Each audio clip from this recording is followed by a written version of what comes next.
AdamMGrant, Give and Take, a Revolutionary Approach to Success.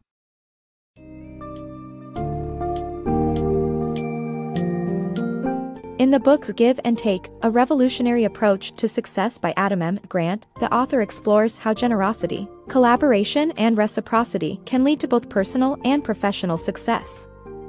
Through various examples and analysis, the book highlights the benefits of being a giver, a taker, or a matcher and how these traits play out in various social and professional contexts.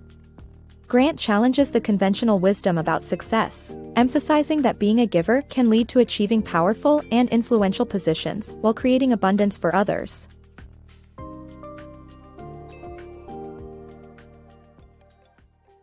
Generosity unlocks success. We all have encountered individuals who have left a lasting impression through their selflessness and generosity. These people, known as givers, go above and beyond in sharing their knowledge, skills, and time, all without expecting anything in return. A giver's primary goal is to bring value to others and contribute to the collective success. They recognize that helping others is, in fact, a powerful reward in and of itself. A prime example of a giver is Emmy Award-winning writer George Meyer, who contributed to over 300 episodes of The Simpsons but only took credit for 12. Meyer was more concerned with the show's success than with personal accolades, exemplifying how givers prioritized the growth and accomplishments of the group over their own. By harnessing the power of collaboration and creating abundance for others, givers strengthen bonds and unlock opportunities for widespread success. Striking the fair balance.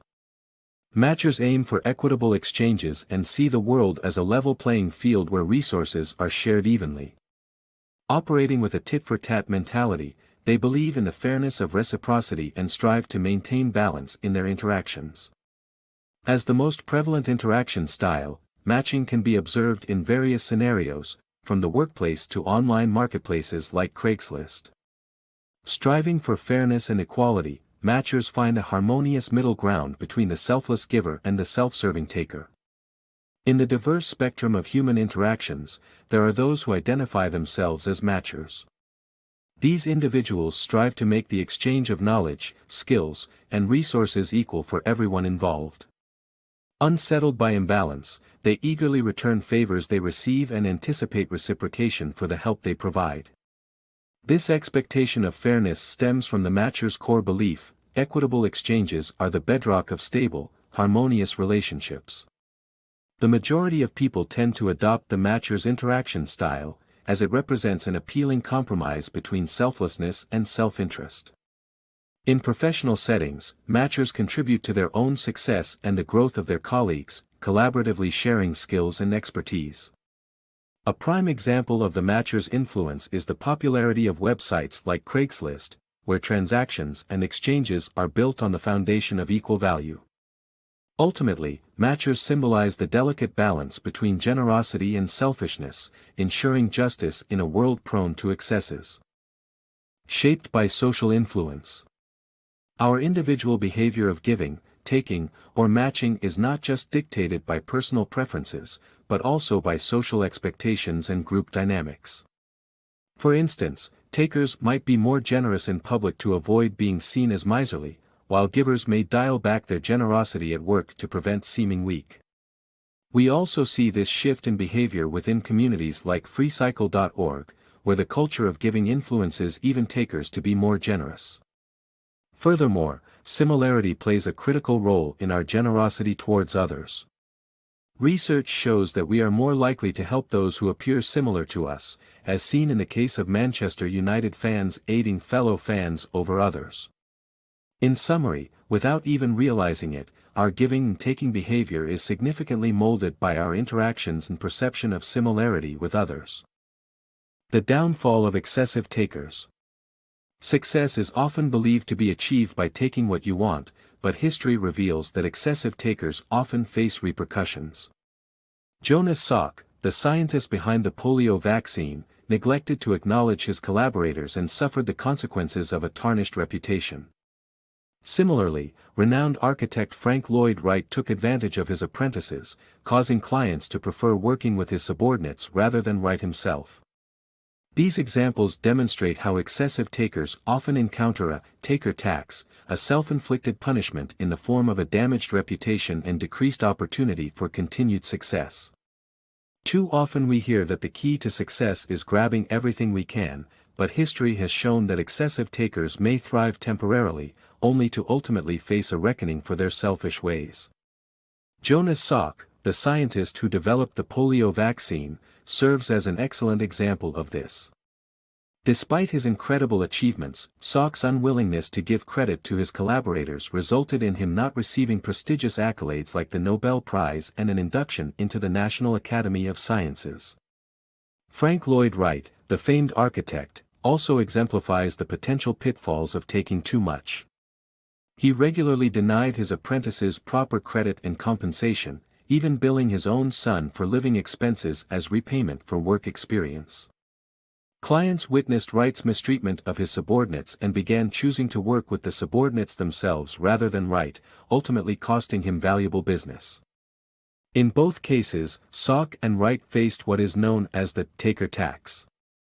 This is when others catch wind of a taker's selfish behavior and retaliate by tarnishing their reputation. While they may have amassed impressive accomplishments, their persistent taking behavior ultimately hindered their chances of prolonged success.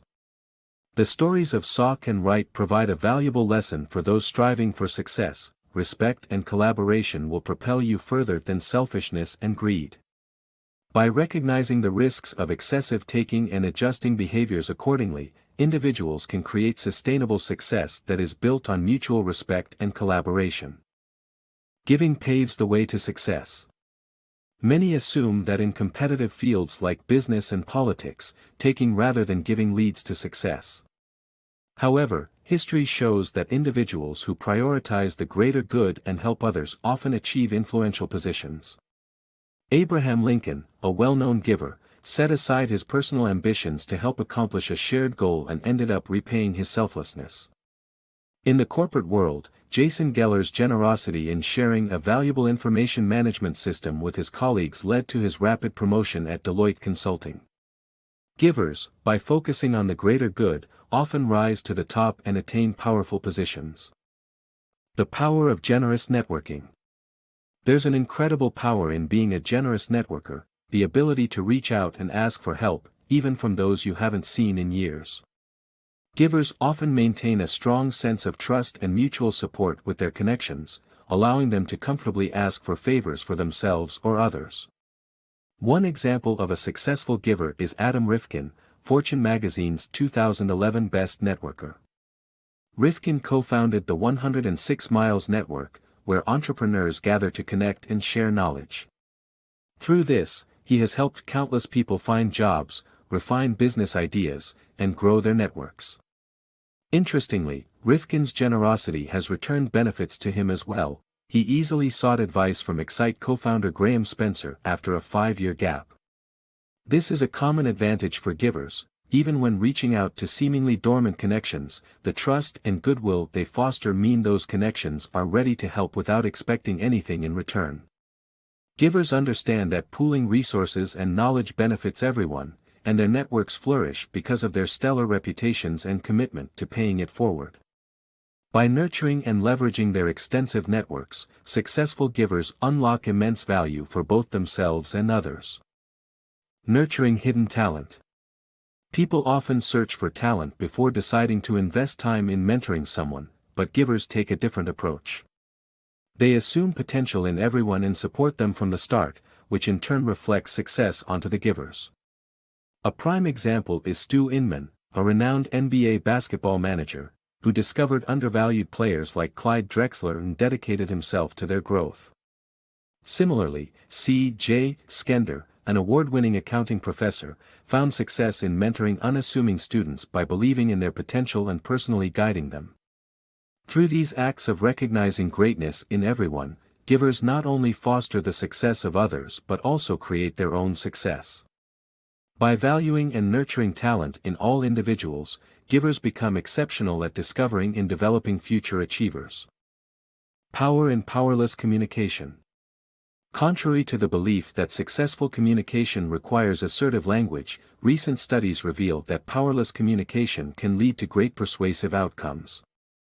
This approach focuses on the other person, soliciting input and asking questions, and comes as second nature to givers, who have a genuine interest in others. One study demonstrated that opticians who communicated in this manner were top sellers, as their listening and inquiry-based approach built trust and better served customers. Another example is a scientist who, instead of demanding assistance, asked her HR manager for advice when faced with relocating for work, which led to her getting access to a private jet for her studies. By adopting powerless communication, one can make others more receptive while gaining a powerful advantage. Balancing generosity and burnout. Embracing the role of a giver can be rewarding and energizing, but it can also lead to burnout and exploitation by takers. To preserve their well-being and continue contributing positively, givers should focus on witnessing the impact of their generosity and adopting a generous tit-for-tat strategy. This approach allows givers to maintain their giving nature while protecting themselves from potential abuse by takers, promoting long-term success and satisfaction.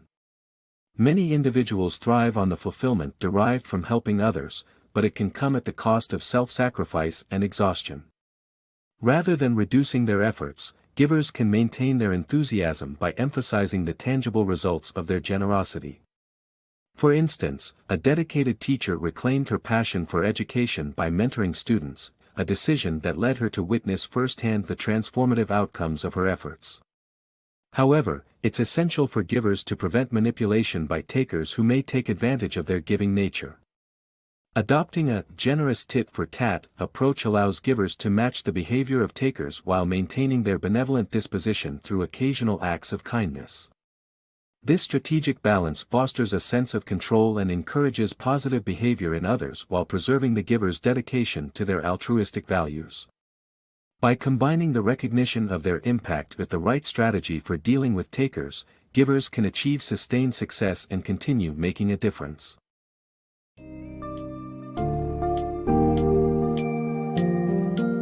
In conclusion, AdamMGrant's A Give and Take reveals that givers can often achieve the top positions in society, cultivate vast networks, and nurture the potential of others, leading to success not only for themselves but also for others around them. However, givers must be cautious to avoid burnout and must learn how to handle takers who may take advantage of their generosity. By understanding interactions between these various roles and how they can shape one's chances of success, readers are given a new perspective on the path to achieving personal and professional success in a collaborative and meaningful way.